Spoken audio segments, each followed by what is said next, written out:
Good afternoon. Welcome back to the B&H Virtual Event Space. Today we are talking about photographing flowers for transparency. And for that, I would like to welcome Harold Davis to the program. Harold, how's it going? Hi, Derek. So nice to see you. Good to see you. I wish we had you in person. I know last time, it's been a while since you've sauntered into the B&H event space. We had to do the virtual thing this time around, but nonetheless, it's good to have you on. Well, it's always so much fun to visit B&H in New York. So I was hoping on my last trip I would get to do it. But what are you going to do? Exactly, exactly. But I'm going to turn it over to you. Very interesting program for you guys today. I'm not even going to begin to throw dirt on this because Harold, what you're doing is way beyond anything I could create. Super interesting content, and I'm going to turn it over to you, and I'll see you in a bit for some Q&A. That sounds great, Derek. Well, so my name is Harold Davis. I like to say I'm an artist, photographer, writer, and educator, possibly in that order. And without much further ado, I am going to share my screen and get started on my presentation. Hi, everyone. Thank you all for being here. And thank you, Derek, for inviting me. I really do appreciate it. And I'm looking forward to having a blast with everyone. And hopefully you'll learn something from this too. Or maybe I will. Who knows? Anyhow, let me share my screen. All right, so this is photographing flowers for transparency. If you are here for, I don't know, model photography or something, you are certainly in the wrong place. But flowers have it all as far as I'm concerned. So let's have fun. This is my most recent book, Composition and Photography, and I will give you a discount code for purchasing it from the publisher at the end of this presentation. This is Creative Garden Photography, a book I wrote a couple of years ago. It has the most of any of my books about the techniques that are shown in this presentation.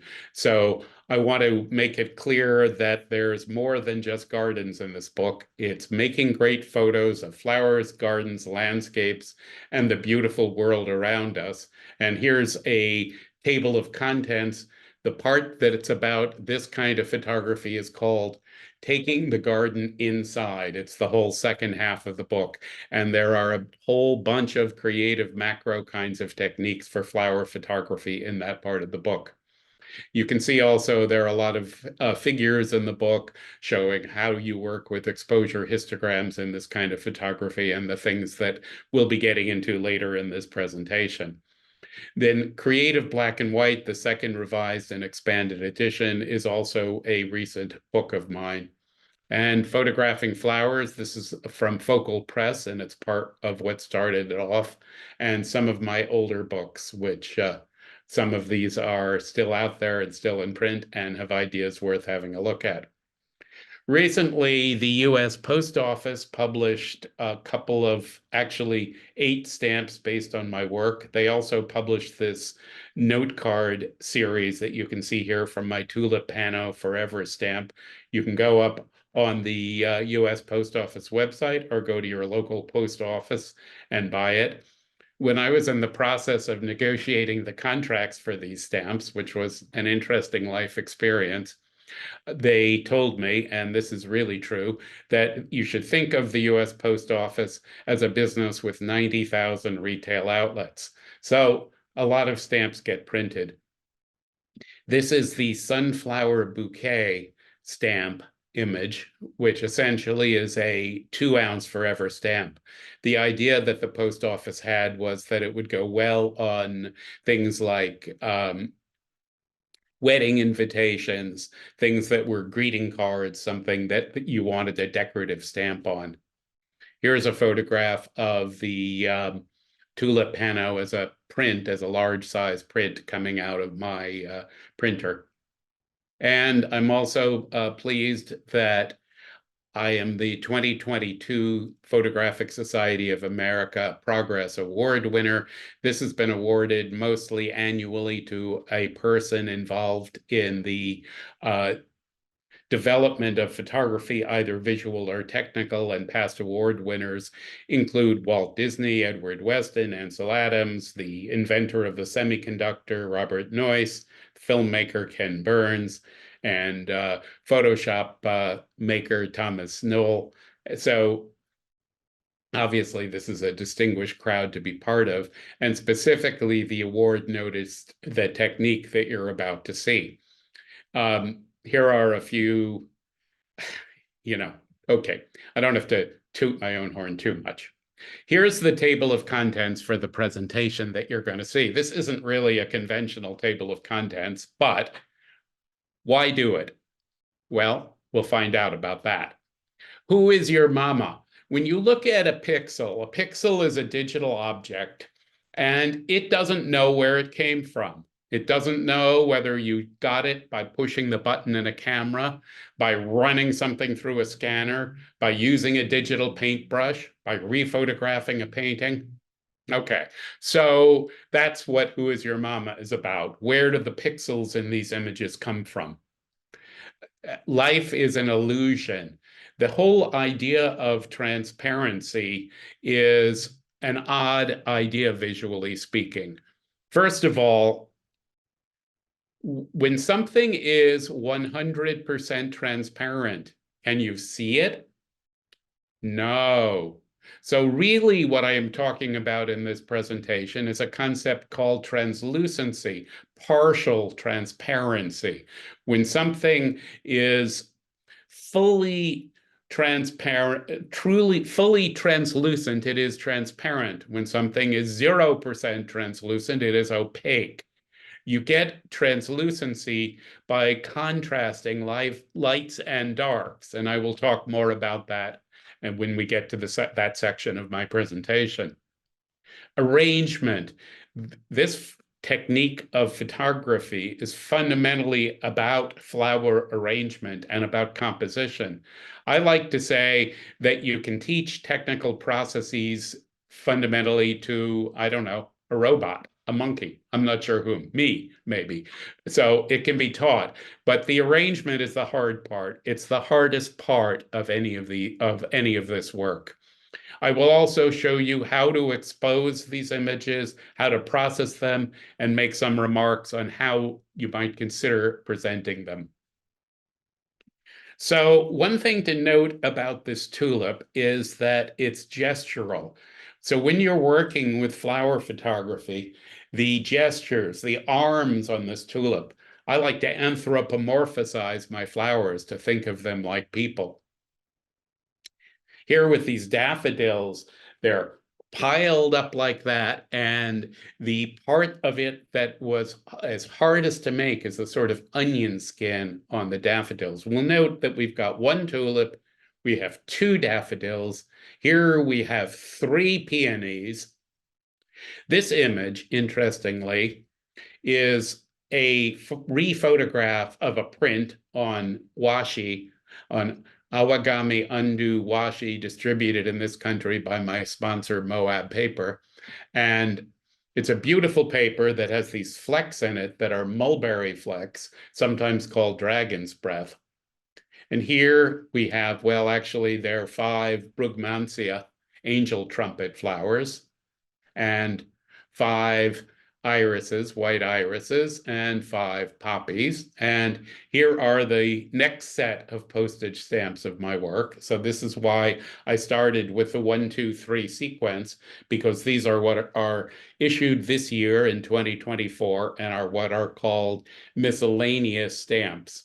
You can see that the post office has put a line through the pricing on these stamps so that nobody can take these, reproduce them, and say, fine, we have stamps now. The truth is that I can't use anybody's postage but my own now. And I got to tell you, it is a hell of a kick to have incoming mail, such as it is these days, with my own stamps postmarked on them. Okay, why do it?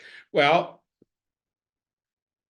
corn poppies. These are Papava roeas corn poppies, perhaps one of the most common kind of poppies. And the chance to light them like this from behind is about gestures and about gestural feeling. Remember that the word photography itself means drawing with light. So being able to backlight my flowers like this gets a form of writing with light that is very unusual, and these flowers do not look the same way when you backlight it.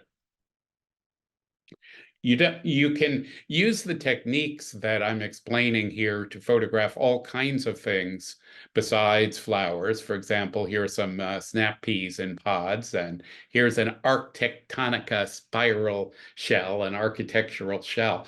When we're looking at this shell, let's think about what happens when you photograph something on just a regular white background. So as a thought experiment, take a white card of some kind, put something, let's say a shell like this, on top of the card, and photograph it on it using what your camera says is the right exposure. Put your camera on automatic and press the button.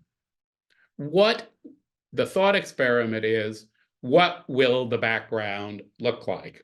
Okay, background is going to go gray because your camera is expecting an 18% gray component and an exposure. So if you want it to be white, using conventional lighting, what you have to do is separate the subject from the background and light each separately with more light on the background. Otherwise, you will always get a gray background.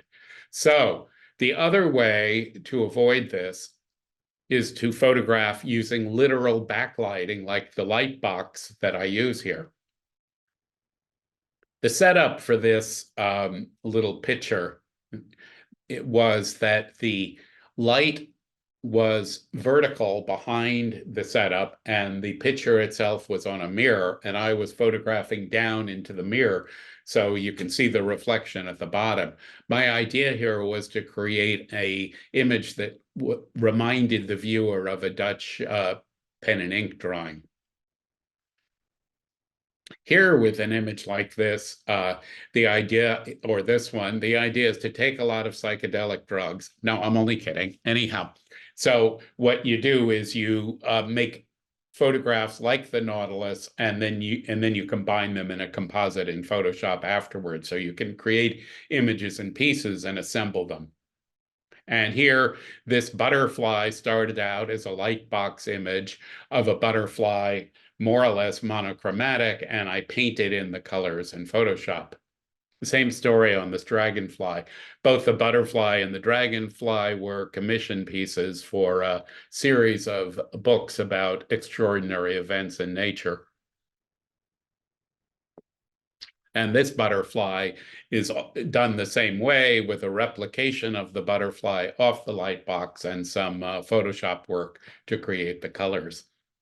At this point, I like to say that you can create compelling images using this technique without a great fancy camera. These are iPhone images, and I love my iPhone camera. It does things in some cases that my big boy camera can't do, but you know, you also don't need a great camera, and you always have the iPhone with you. So these are iPhone photographing flowers for transparency images. Who is your mama? Where do the pixels in these images come from? Well, here's a nice panorama. And by panorama, when I'm talking about a panorama here, what I mean is that it's been stitched together in post-production. So if you look at an image like this, and if it's a three-piece panorama, which is roughly right in terms of the proportions of the image, then since these are all multi-exposure composites of something like 6 to 8 images, so you're looking at 18 to 24 images that go into this in post-production.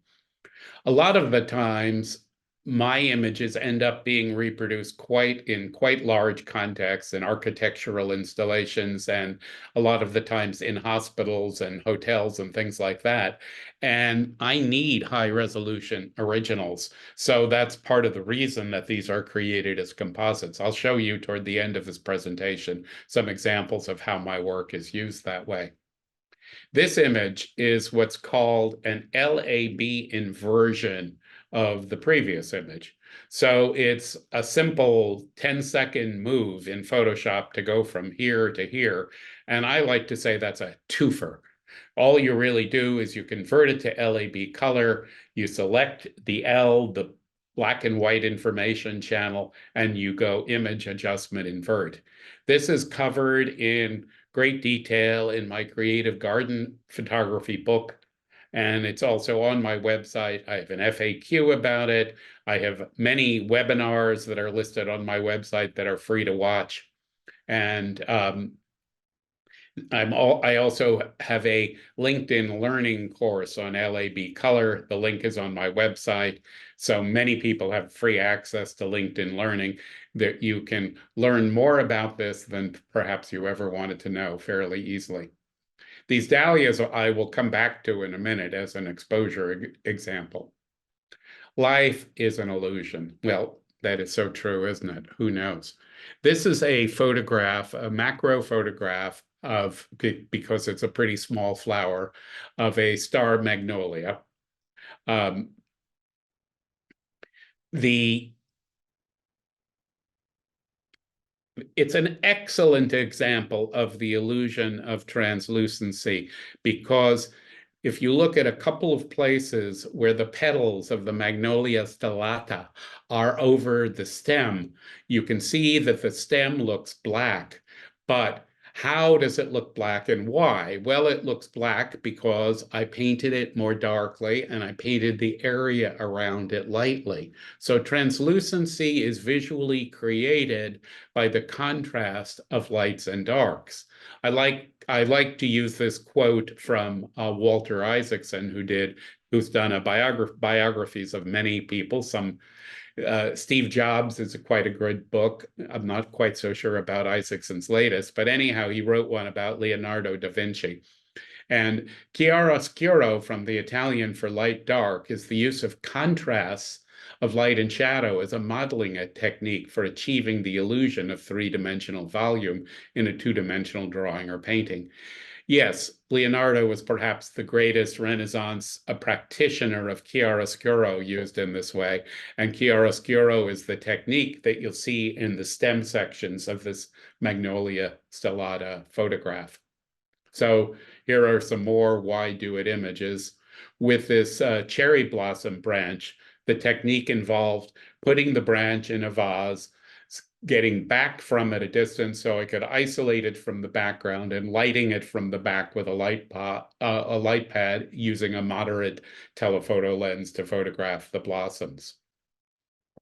With this image, the idea I had was to create a sense of motion in the wind with the pods of the seed blowing around between these poppies.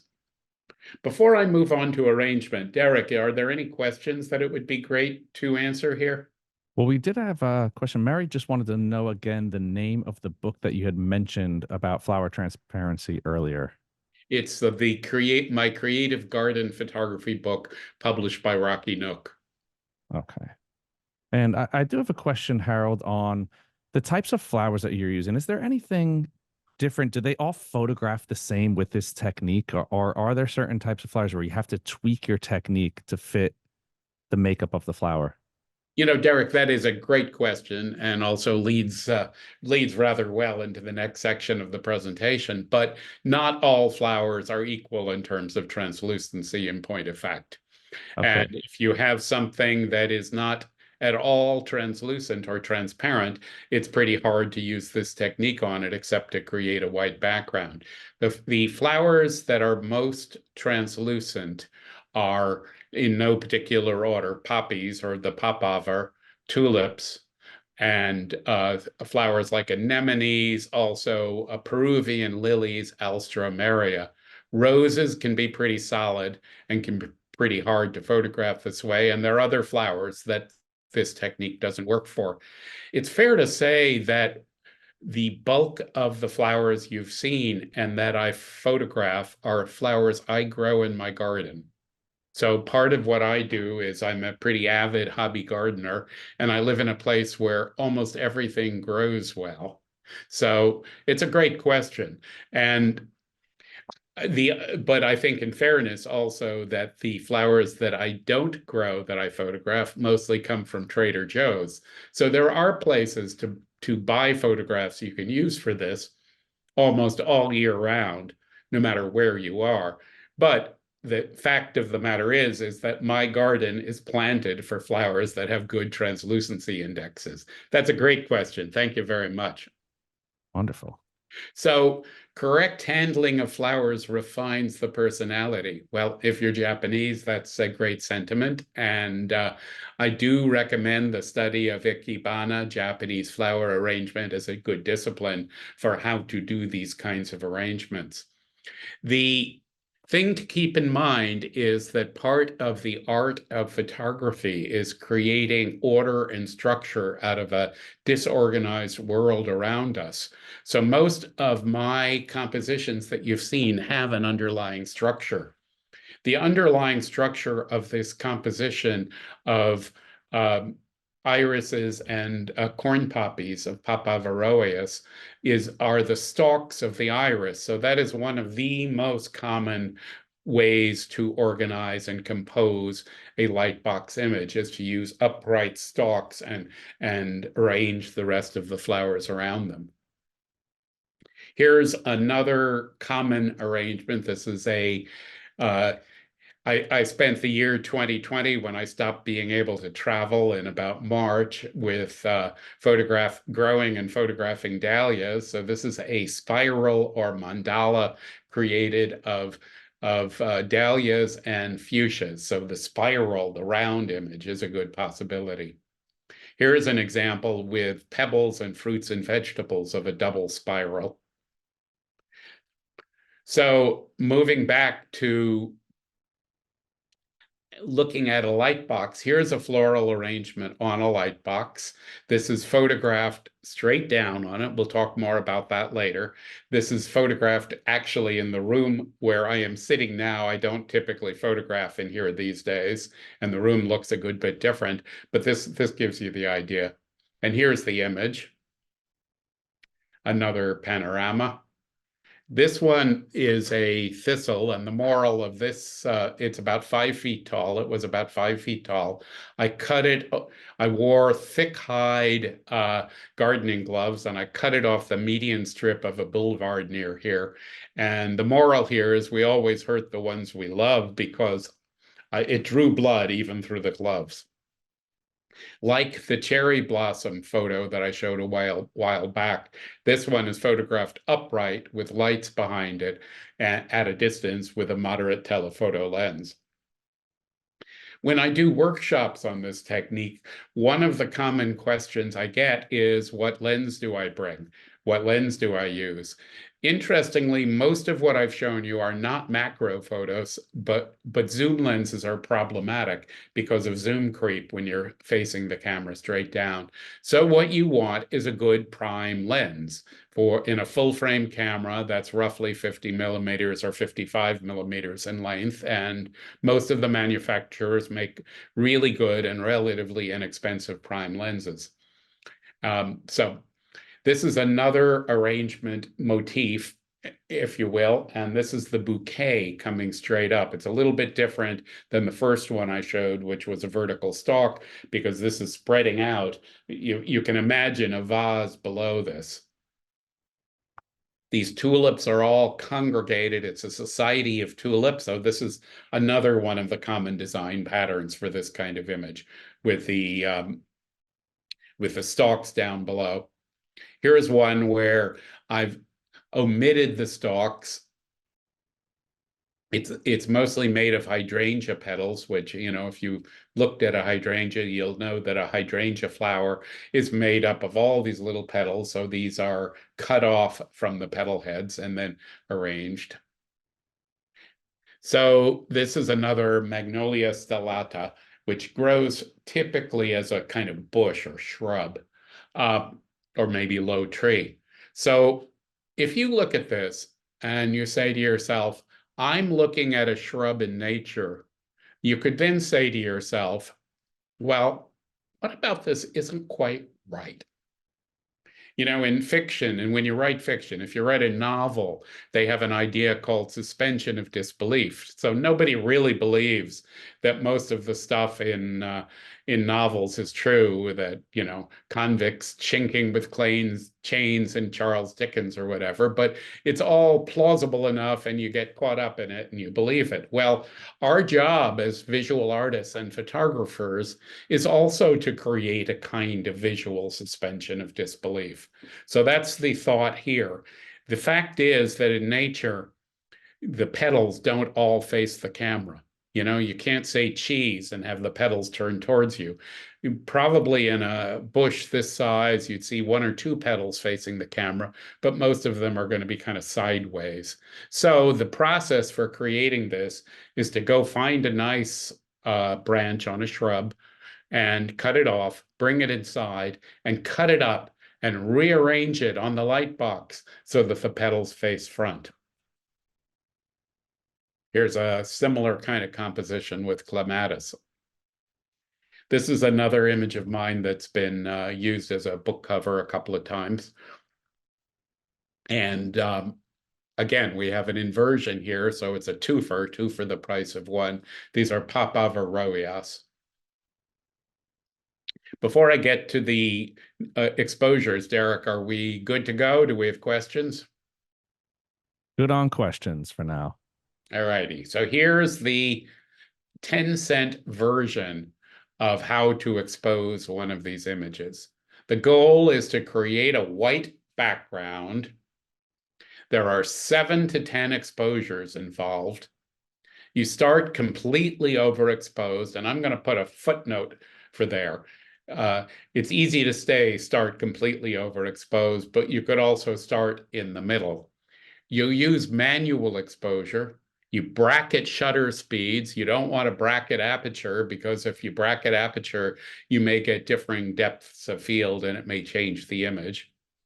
You use 1 EV increments, so each exposure lets in twice the light or half the light of the previous one. And you stop when you get to the middle, to the dark side. You don't need anything dark in this image. And I say reserve an HDR blend. That really involves the processing of the images, because one of the first things I do when I shoot a sequence like this and process it is I run it through an automated HDR program like Photoshop or Lightroom or Nik HDR or Luminar. I don't really much care which HDR program, and I set aside the results from that. Here's a typical underexposure histogram. Here's a typical overexposure histogram on the right side, on the bottom. Consider what a histogram actually is. I mean, we've all heard this kind of fancy term, but really a histogram just means a bar graph. And an exposure histogram is a bar graph of the values of lights and darks in front of the camera. That's exactly what an exposure histogram is. So in all reality, in all honesty, you're given an idea that an exposure histogram should look something like the black line parabola in this diagram, but that's not really true. It depends on what you care about in the image and what the sequence of lights and darks that the camera is facing are. What the red loop around here shows about the parts of the exposure histogram that in the case of photographing flowers for transparency, we care about. We don't care about the things that are to the left of the median line. All we want are the things that are to the right of the median line. And why is that? Think about it for a second. If it gets dark, well, the gray in the background will get dark and the petals will get dark, and you won't have transparency or translucency anymore. So we don't want those values. We want them right up to the midline, because there might be something in the color there, and we don't want them any further than that. I'm going to say something here that is interesting, because what I'm doing with this technique more broadly is I'm taking different exposure pieces, different values of the image, and then pasting them together in post-production where I want them. So essentially, I can control every exposure value in the final image, depending upon how granular I want to get with it. This is a photograph of dahlias. I showed earlier versions of it. And here's the exposure sequence that led to this image. So you can see on the upper left, we have a 4-second exposure, then 1 EV less than that, 2 seconds, 1 second, half a second, a quarter of a second, an eighth of a second, a 15th of a second, a 30th of a second. At a 30th of a second, you get to this midpoint here on the histogram, and you don't need to take any more because you can see that at a 30th of a second, the fronts of the flowers have gone all black and there's going to be nothing useful there. By the way, to close a parenthesis and go back to a footnote I had, if you prefer to start at a 30th of a second and go to 4 seconds, that's fine. There's no real impetus for which direction you do it in. This gives you a pretty good idea of the exposure range that goes into one of these images. This is 8 exposures going from 4 seconds to a 30th of a second. If you do the math, that's about a 120 times range from the darkest to the lightest exposure. Keep in mind that each EV is half or twice the previous. So this is a logarithmic kind of progression when you do it. Very exciting. It's very easy to do in practice. So don't get too scared to try it yourself. But this is the idea. And the broader idea, again, is that you can use each of these exposures. And you can see if you look at the spread here, that the colors are perhaps neatest somewhere in the middle. But you can use each part of what you want to make what you want. Here's the 4-second exposure. Hardly any saturation or anything there. Here is the 1/30th of a second exposure, totally dark and basically useless. And this, by the way, is what you would get if you put your camera on automatic and just took the picture. So never believe your camera is smarter than you are. You are smarter than your camera. Here's some more examples. Dahlias on a light box. This is a upright structure like that. Anything, Derek, before I go on to processing? Yes, sir. We do actually have a question. Quick clarification. Judy says you mentioned light boxes and light pads. Are you speaking of two different things or are you using the terms interchangeably? Great question. I'm using the terms synonymously. They're interchangeable. You know, it used to be that a light box was, a three-dimensional thing with daylight fluorescent tubes in it. These days, they're more like pads that have LEDs and are very thin. But I use the terms interchangeably. Thank you for bringing that to my attention. I And if we also can, want to point out that the FAQs on my website have ideas about where you might buy a light box and also links to a plan with a bill of materials for building your own out of supplies from Home Depot with a cost of materials of about $100. all right. And Harold, can we sneak one more question in? Warren was asking if you ever fake transparency digitally if it can't be attained with the light box. Can we clarify that question? Do I ever fake it digitally? Yeah, is there any digital manipulation that you can do if you can't obtain it with the light box? Or is Well, it one of those yes. things where Yes, I mean, translucency. So remember where I started with transparency. That transparency is 100% translucent. Opacity is 0% translucent. So translucency is basically, by its very meaning, an issue of degree. And there's some degree of translucency that you can generate in post-production without a light box by using the chiaroscuro technique that I showed, by painting lines in darker and lighter. And I sometimes do some of this. For example, I I will put a white overlay over parts of an image that I want to look more translucent, and then I will paint that in at about 10% opacity. But you can't take an image from nothing to nicely translucent just in post-production. It usually works best as a combination of photography and post-production. Thanks, that's a great question. Okay, thanks for clarifying. Okay, so here's the 10-cent version of post-processing. This is assuming that you have taken the images through Photoshop, through Adobe Camera Raw and Photoshop. And I should say right now that it's fine with me if you take them through Lightroom rather than Adobe Camera Raw. As many of you may know, Adobe Camera Raw and Lightroom use the same processing engines under the covers. So whatever is easier for you to use is fine. You do need to take them into Photoshop, though, because you do need to be able to use layer masks, masking, and Photoshop's paintbrush tool to do this right. Start with the most overexposed image. The most overexposed image becomes the bottom of a layer stack. Use the same processing techniques, whether in Adobe Camera Raw, ACR, or Lightroom, or another third-party program. Add the darker images with layering, layer masks, and the brush tool. And remember, we had some reserved HDR blend. Consider adding that at the top of the stack to add punch to the whole thing. So here's an example with that dahlia. You'll see at the bottom is the 4-second version of the image, totally white.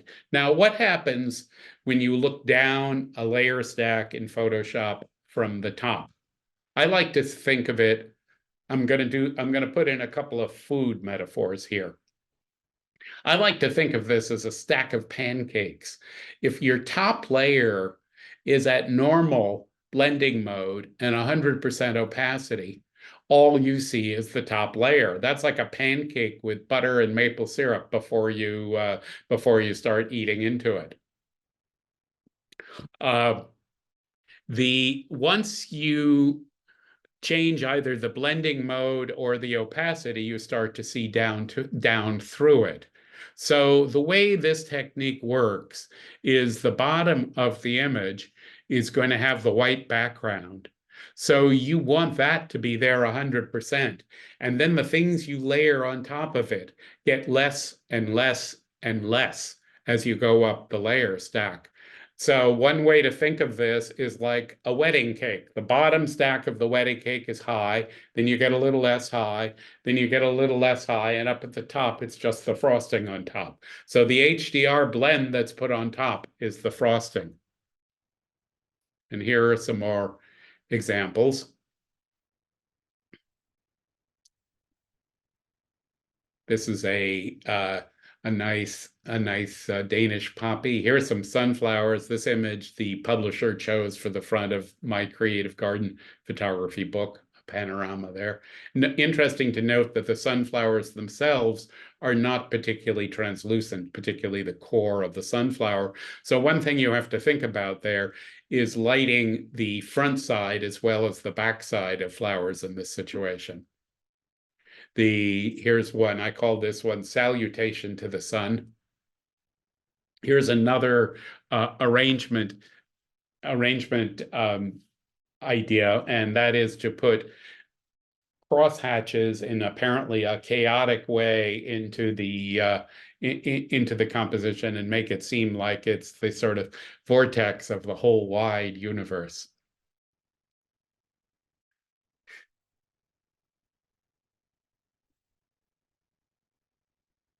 There's my nice printer being delivered into a room the kids say is formerly called the dining room, and now it's our printing room. So yeah, it's a big printer. What you can do is easily put an image that's been created on white onto almost any background you like. Here, my poppies that I showed a little earlier are placed on a scanned washi image made from scanned paper. A local art supply store is a good place to find paper you can scan for this kind of usage. One thing I like to do is to create a background. This background I created in Photoshop by scanning a sheet of papyrus and a sheet of washi, and then blending the two. And then you can use it to unify a set of images, because everything you put within the frame of the background is is going to look like it's part of the other, and you could actually frame it, hang it in a sequence, that kind of thing. Here's a scanned piece of paper that works nicely as a background. Some Easter lilies and dahlias on the scanned background. And here bamboo, very simple image on a nice scanned background. With this image, the background is a baking tin, basically. So, you can use the techniques that I've shown here, not just for a light box, but also for a dark background. And worth one thing that I have found with people who have really learned the light box technique through my workshop is that the exposure techniques here really work across a wide range of photography. When I travel and do photographs on the road, I'm often break out my tripod and do a sequence. And part of the point of that is that I can blend my exposures together at any point that I like. So this is a technique that you can really learn by following through with photographing flowers for transparency. Of course, in this one, the pebbles here are not transparent. The mandala, or circle, is a very, very, very common design pattern for floral imagery. And here's a contrasting complementary colors. With this image, what I did was I used food color and drawings, and I put them in a tray of water, and I put the tray of water on the light box, and I created the composition that way. Here's stalks going up with dahlias. With single flowers or petals, as in the ones I showed at the beginning of this image, I'm really inclined to be interested in gesture. So I think of this tulip petal that's a bit on the old side as a high-stepping dancer. And the same thing here with this lily. It's an opera singer. Here, this one is really spider-like. It was so spider-like to me that I left in the hook that I used to mount it above the light box. Is a honeysuckle. I have been experimenting with a kind of lightbox composition that appears to be random but isn't. So I've called it artfully random. Here, this one is tulips like stained glass. And here, more anthropomorphization of tulips as a couple. Here they're dancing. This is a nice close dance. Dee dee, and so on. The white flowers are Matiea poppies, which are native to the California range, one of the few poppies that really are. I have a nice big bush in one of my gardens. With this, the idea is to create a stained glass look. And here's more stained glass with the blue clematis. The poppies here. These are some examples of the group of flowers possibilities of arrangement. What is also possible on a light box is to do an image like this, which is a macro, a close-up image, where the point is the channel of light that directs the eyes going down rather than overall translucency. And here again, another macro. I like to do floral arrangements like this mandala with these are Peruvian lily petals surrounding a proteus in the center. And here it is on black, inverted. I think that's actually more spectacular even than the version on white. Another mandala and inversion. Here's the proteus from the center. Here's a clematis. This image, which you may have seen as the splash screen, is interesting because it's 50% an X-ray and 50% a light box image combined. These are roses and ranunculus, and you see both the inside and the outside of the flowers.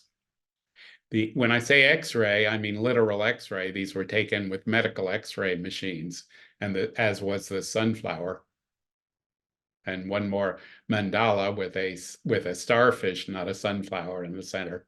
This one I just did recently, and it's very meditative to arrange these things. The white version.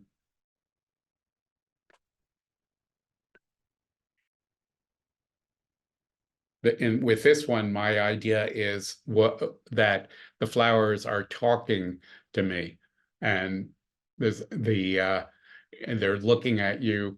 They've done a good job of saying cheese because, of course, I can control them and control how they look.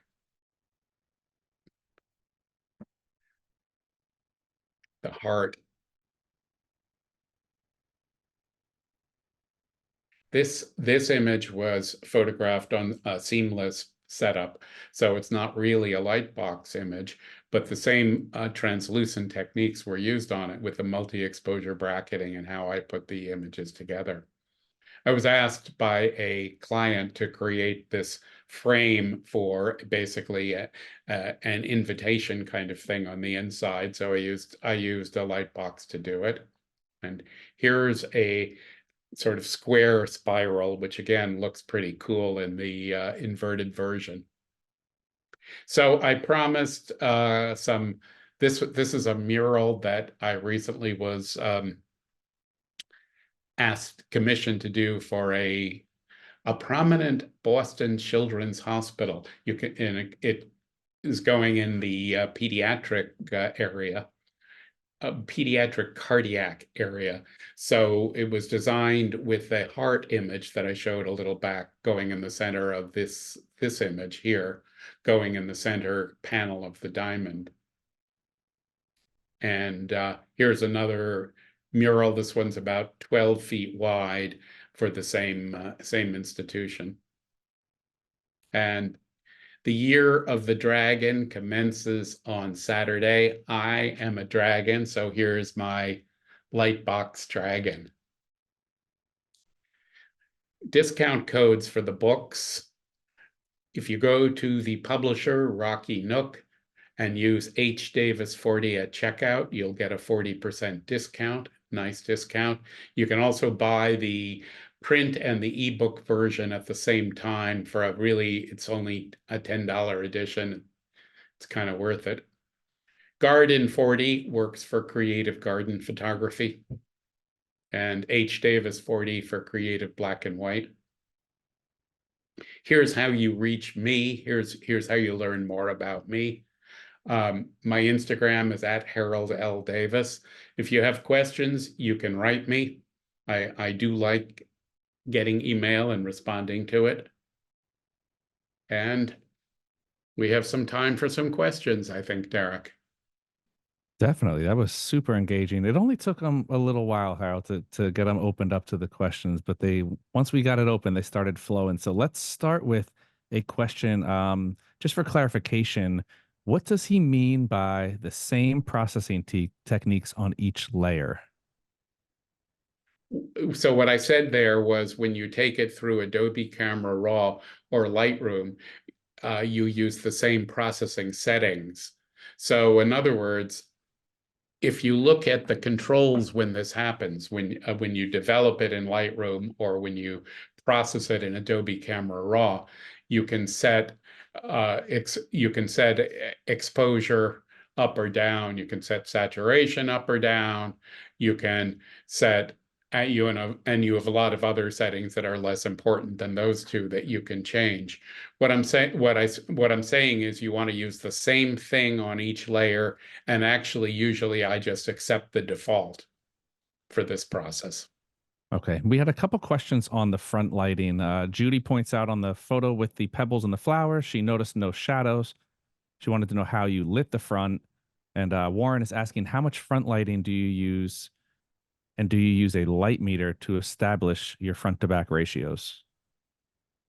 On the second, I'll get to the lighting, which is a great question in a minute. On the second question there, I don't use a light meter other than perhaps the one that's built into the camera anyhow, but I don't use a handheld light meter in addition.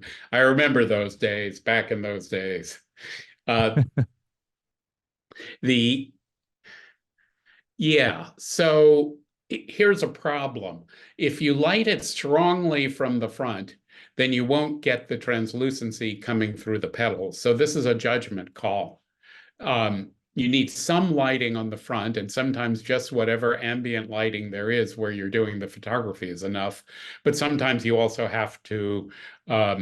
you have to light it separately. I've done all kinds of things. I mean, experiment is really the answer there. Sometimes I use continuous photographic lighting.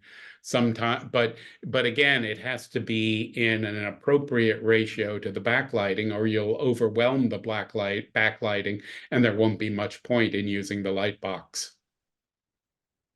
Okay. We had some questions on gear, of course, us being B&H. We always love when gear comes into the question.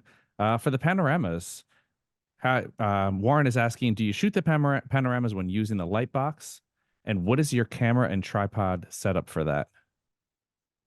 There's a fair amount of discussion of my camera and tripod setup, or at least tripods generally. There's a chapter on tripods in creative garden photography.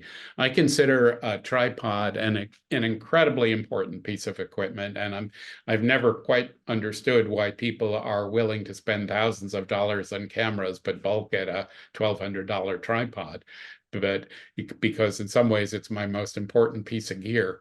But the so I'm not quite sure how to answer this question. Yes, the panoramas are shot on a light box. Um, and you know, you could use a specific panorama rig for it, or you could basically understand where the nodal point is when you move and move your camera and tripod um, horizontally along the light box to create the overlap in the images. Once or twice, I've actually laid out a track and measured it so I get it exactly right. But usually, I just eyeball it and move the camera down with a good tripod. Okay, and we did have some more questions on the logistics of these flat lays. If you're laying out the flowers flat, do you lay them directly on the light pad? As far as how you place everything out, can you talk a little bit about that process? Yeah. I mean, the short, again, as I said in the presentation, I think the arrangement is the most important part of all this. I mean, you can have all the photographic technique you want in the world, and if you don't have something interesting to photograph, it wouldn't help you much. You know, putting that in a different perspective, as Ansel Adams is quoted as having said, sometimes I'm put in exactly the right place to press the shutter. So if you want to if you want to be a better photographer, stand in front of more interesting things. And if you want to be a really better photographer, become a more interesting person. So, yeah, the arrangement really is important. To be practical about it, most of the time I lay it directly on the light box. Now, sometimes you might want to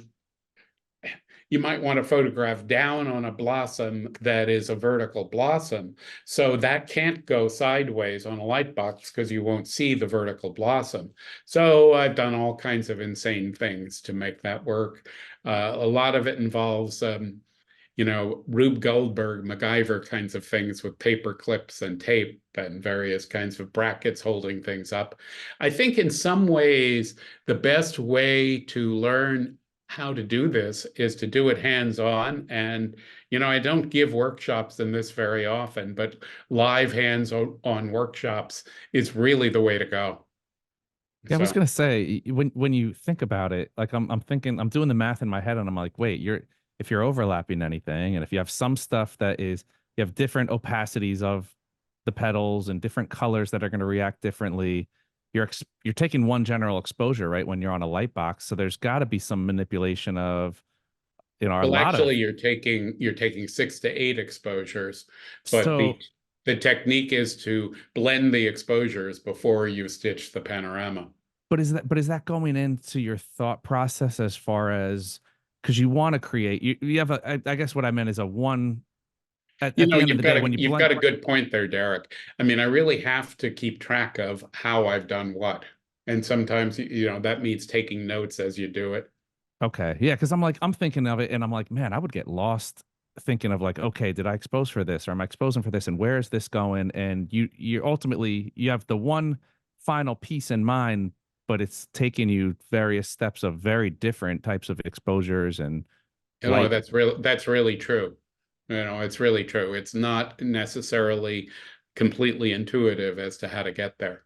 And Okay. yes, as with many kinds of photography, it really helps to have good pre-visualization skills in terms of knowing where you're going. The one way I like to put that, though, is that when I take a project, let's say if it's a self-directed project rather than an assignment or something, I like to think of this as a quest in the sense that medieval knights went out on a quest. But while I'm on that quest, perhaps I'm going to see a sidetrack of some sort. Well, by all means, I can get sidetracked and add things to it on the spur of the moment too. So it's not like these are rigidly planned images in advance. Of course, another thing is that I've been doing this for long enough by now that I have a pretty good sense of what might work, what might not work, and how the flow goes. But yes, these are complicated images that involve successful application of photographic tools, techniques, and equipment, as well as post-production tools, techniques, and equipment. And you have to take steps to keep your workflow very straight. And that's a fairly big topic in and of itself that I really didn't touch on here. And I think that a lot of beauty comes from the amount of work that you're putting in and the thought and just not everybody can do it. Not everybody sees in that way where they can arrange all of that stuff in their mind and come up with a beautiful product on the outside end. We did have some questions on: do you shoot in a dark room? Does the light in the room matter? Have you ever experimented with UV light? The light in the room matters a lot. I don't usually shoot in an entirely dark room, although sometimes I have.